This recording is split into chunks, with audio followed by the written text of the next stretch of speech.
আসসালামু আলাইকুম বন্ধুরা, কেমন আছেন? আশা করি সবাই ভালো আছেন। আপনারা ইতিমধ্যে জেনেছেন যে আমরা একটা খামার শুরু করেছি এবং আমাদের খামারের জন্য কিছু গাভী সংগ্রহ করার চেষ্টা করেছি। আর কেঁদো না বাংলার কৃষক, ফোটাও মুখে হাসি। তোমরা দেশের আসল নায়ক, বলবে বিশ্ববাসী। আর কেঁদো না বাংলার কৃষক, ফোটাও মুখে হাসি। তোমরা দেশের আসল নায়ক, বলবে বিশ্ববাসী। ধান গম পাট আপনারা আমাদের গত প্রতিবেদনও দেখলেন যে আমরা গরুগুলোকে ঢাকা থেকে আমরা বড় দুটি ডিস্ট্রিক্টে চলা যে ট্রাক আছে সেই ট্রাকে তুলে দিয়েছিলাম। রাতের বেলা গরুগুলো আমাদের চলে এসেছে খুলনায়।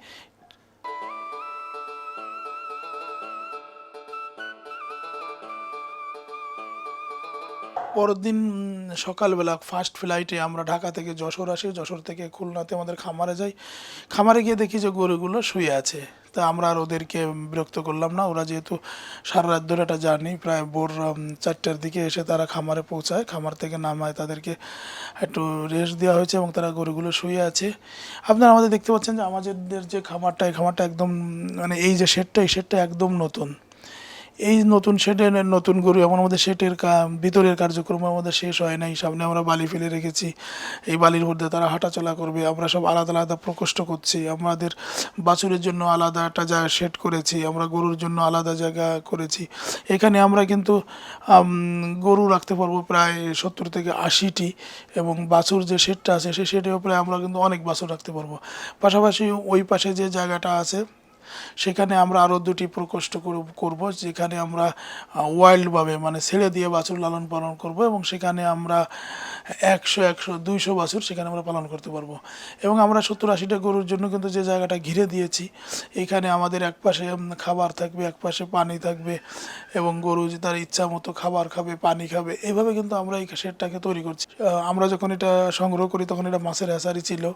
ওইভাবে কিন্তু পুকুরগুলো আছে। আমরা আমাদের খামারের ভিতরে মাস্কিটো কিলার যে লাইট আছে, লাইট দিয়ে দেবো, এবং মাছের পুকুরের ভিতরে রাতের বেলায় কিছু লাইট দিয়ে দেবো, যে যত মশা মাছি বা পোকামাকড় আছে সব গিয়ে ওই লাইটের কাছে যাবে এবং মাছ ধরে ধরে খাবে। এবার চলুন আমাদের যে পুরাতন যে শেডটা আছে সেই শেডের গরুগুলো একটু দেখি। আমাদের ডাক্তার মেহেদি হাসান স্যার আসছেন, যেহেতু তিনি আমাদের সব কটা গরু একটা একটা করে কিন্তু তিনি পরীক্ষা করবেন, এবং যে গরুগুলোর যেখানে যা সমস্যা আছে, ছোটোখাটো সমস্যাগুলো আছে, যে গরুগুলো আমাদের মানে বারবার বীজ দেওয়ার পরও বীজ নিচ্ছে না, পাশাপাশি যে গরুগুলো ভালো করছে না, বা কিছু গরু আছে আমাদের বাট নষ্ট হয়ে গেছে, ম্যাস্টাইটিস হয়েছে, সেগুলো আমরা ওনার কাছ থেকে ট্রিটমেন্ট নেব। নেওয়ার পরে আমরা যেগুলো রাখা যাবে সেগুলো রাখবো, যেগুলো রাখা যাবে না সেগুলো আমরা হয়তো কাটিং করে দেবো, সেটা আমরা কসাইয়ের কাছে দিয়ে দেবো।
এখন আমি আমাদের যে আকন ডেইরি অ্যান্ড ফিশারিতে বসে আছি। আমাদের পাশে আছে আমাদের আকন ডেইরির ম্যানেজিং ডিরেক্টর।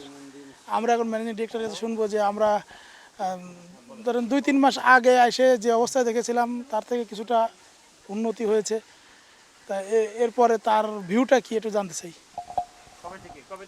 বিসমিল্লাহির রহমানির রহিম। আসলে বাইজিদ ভাই আসার পরে আমাদের যে পরিকল্পনাগুলো ছিল আমরা পুরোপুরি না হলেও প্রায় 90% বাস্তবায়িত করে ফেলছি। আর আশা করি যে হয়তো মাসখানেকের ভিতরে আমরা যে পরিকল্পনা আপনি আমাদেরকে প্রোভাইড করছেন আমরা আশা করি এটা আমরা করে ফেলতে পারবো ইনশাল্লাহ। Thank you. আচ্ছা, আপনাদের আগে কত গরু ছিল, এরপরে কত গরু সংগ্রহ করেছেন?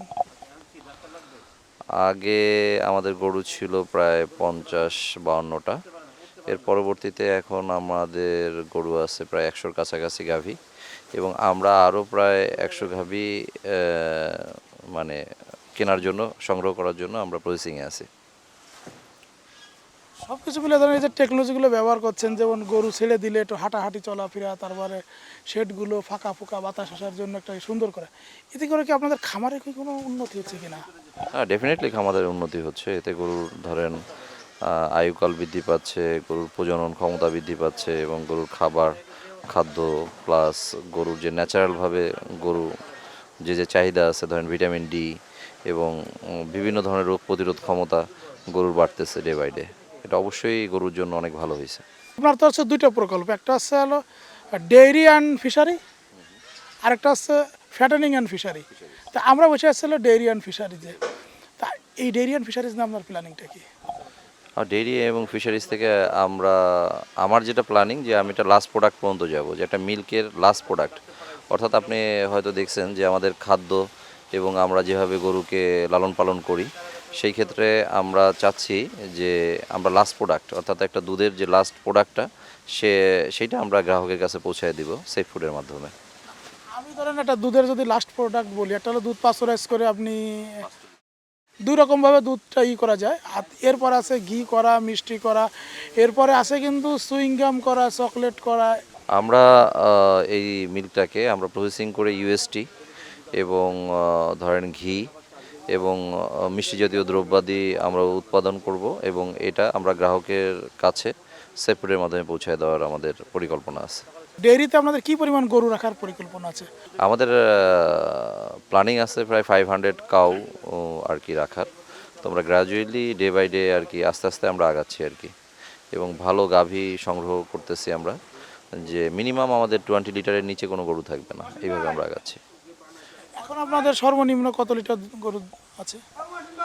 সর্বনিম্ন আমাদের 16-17-র নিচে কোনো গাভী নেই, আমাদের 16-17 লিটারের নিচে কোনো গাভী নেই আমাদের এই মুহূর্তে, এবং সর্বোচ্চ 30-35 পর্যন্ত আছে। চলুন আমরা এই আমাদের ডাক্তার মেহেদী হাসান মামুন কি বলেন আমরা শুনি। খামারটি নিঃসন্দেহে আপনি দেখছেন ইনফ্রাস্ট্রাকচার খুবই সুন্দর, তো অনেক লেকিংস আছে, সেগুলো আমরা আসছি সেগুলো আবার মানে সেই বিষয়ে উপদেশ দেওয়ার জন্য পরামর্শ দিয়েছি। সবগুলো গাভীতে হাত দিয়েছি, সবগুলো প্রায়গুলোতে দেখতে পেলাম কোনোটা হাইপোপ্যাসিয়া, কোনোটা আপনি মানে হাইপোপ্যাসিয়া ওভারি, কোনোটা দেখতে অ্যাট্রোফাইড ওভারি, এবং কোনোটা হচ্ছে ফলিকুল হয়নি, এই জাতীয় সমস্যাগুলো আছে। সেগুলোর জন্য আমি ট্রিটমেন্ট দিয়েছি, এবং কিমির ডোজ বলে দিয়েছি, কীভাবে কিমি ওষুধ দিতে হবে, যে খাবার ফর্মুলেশন লিখে দিয়েছি, এগুলো করতে হবে। আর বাকিগুলো ভালো, উনি গরু ছেড়ে দেয়, ঘাস দিতে পারে, বাট সাফিসিয়েন্ট ঘাস না। আমি ঘাসের জন্য বলেছি বারবার যে আপনি প্রতিটা গাভী যেন প্রতিদিন আপনার 20 থেকে 30 কেজি ঘাস ম্যান্ডেটরি দিতেই হবে, তাহলে উনি অন্তত এই খামার লাভবান নিয়ে আসতে হবে। ওনার গাভী ভালো, নো ডাউট গাভী ভালো, ঠিকমতো ভ্যাকসিনেশনের কথা বলেছি, ভ্যাকসিনেশন করতে হবে, এবং উনি রেকর্ড ফাইল মেনটেন করবে প্রতিটা গাভীর জন্য, কিমির জন্য একটি খাতা, ভ্যাকসিনের জন্য একটি খাতা, এবং কখন ইনসিমেশন করেছে সেগুলোর জন্য একটি খাতা, সেগুলোকে মেনটেন করতে বলেছি, যাতে হলে হয়তো উনি রেকর্ড ফাইল অর্থাৎ রেকর্ডটা ঠিক মতো রাখতে হবে। এত বড় খামারি, এত সুন্দর, সব কিছু সুন্দর, কিন্তু আমি মনে করতেছি তাই ম্যানেজমেন্টগুলো তাকে আরও ভালো করতে হবে। আমাদের ডাক্তার মেহেদী হাসান মামুন ঢাকা থেকে আসছেন, এবং তিনি আমাদের দুটি প্রকল্পই ঘুরে তিনি অনেক খুশি হয়েছেন, এবং তিনি আমাদের কিছু পরামর্শ দিচ্ছেন। আমরা কিন্তু আমাদের ডেইরিতে এবং ফ্যাটেনিং আমরা তার পরামর্শগুলো গ্রহণ করব। এখন এনাদের প্রাথমিক যে ট্রিটমেন্টগুলো সচরাচর লক্ষণীয় বা দেখা যায়, সেগুলো পাতলা পায়খানা, কৃমিনাশক, ভ্যাকসিন নিয়মিত, এগুলো আমি সময় উপযোগী বা টাইম টু টাইম করে থাকি। এখন আমাদের লক্ষ্য উদ্দেশ্য, আমরা সামনের দিকে আরও অগ্রসর হব, কীভাবে এর থেকে আরও ভালো করে করতে পারবো, সেদিকে আমরা সর্বদা চেষ্টা চালিয়ে যাচ্ছি। আপনারা দোয়া করবেন আমাদের, আমরা যেন আরও এগোতে পারি। ফার্মের বয়স হচ্ছে 7-8 মাস। এর ভিতরে আমি এই 2 মাস ধরে এই ফার্মে এসে নিয়মিত বীজ দিচ্ছি, গরু ইয়াই করতেছি। তাই আমি আসার আগে মোটামুটি এইখানে রিপিট ছিল অনেক বেশি। তারপরে আমি আইসেও তো বেশ কিছু রিপিট হয়েছে। তারপরে মেহেদি স্যারের সাথে যোগাযোগ করে বা বাইজিদ ভাইয়ের সাথে যোগাযোগ করে বাইজিদ ভাই আর মেহেদি স্যারের সাথে নিয়ে আসে এখন মোটামুটি যাচ্ছে কী গরু কী প্রবলেম আছে সেই প্রবলেমের উপরে ট্রিটমেন্ট করে মোটামুটি আগামী দিনে ইয়াই করার চিন্তা ভাবনা রয়েছে। যেহেতু সকালের ফ্লাইটে এসেছিলাম এবং এসে আমরা দুটি খামারে সকল গরু দেখাশোনা করেছি এবং আমাদের রাতের বেলাও থাকা দরকার ছিল, আমরা রাতে ওখানে থেকেছিলাম। থেকে রাত 1টা পর্যন্ত কিন্তু আমরা এইগুলো ঠিকঠাক করার চেষ্টা করেছি। এরপরে সকালবেলা এসে আবার আমরা কিছু গরু দেখলাম যে কী অবস্থা, গরুগুলো বালির মধ্যে ছেড়ে দিলাম, অনেক লাফালাফি করলো, আনন্দ করলো, আমাদের দেখে খুব ভালো লাগলো। যদিও ভিডিওটা আমি করার সুযোগ হয়নি। তারপরে আমরা আবার সকালবেলার ফ্লাইটে আমরা ঢাকায় চলে আসি, যেহেতু আমাদের সবার তো অফিস আছে। আবার আমাদের মেহেদি স্যার চলে যাবেন, তিনি তার কর্মস্থল খাগড়াছড়ির পানছড়িতে। বন্ধুরা, আমাদের এই যে ছোট্ট দুটি খামার, Akon dairy and fishery, Akon fattening and fishery, আমাদের ম্যানেজিং ডিরেক্টর মুরাদ হোসেন সোহাগ তার যে পরিকল্পনা তিনি সুন্দর করে বলেছেন। আমরা আসলে এই লক্ষ্যে কাজ করছি। আপনারা আমাদের জন্য দোয়া করবেন, আমরা যেন ঘরে ঘরে আমাদের সেফ ফুডটাকে পৌঁছে দিতে পারি।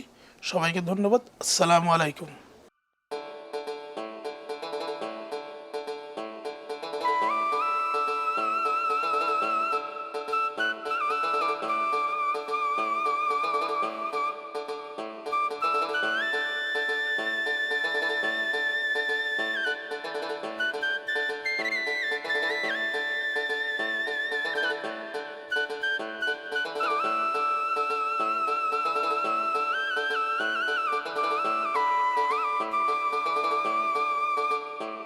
তোমরা দেশের আসল নায়ক।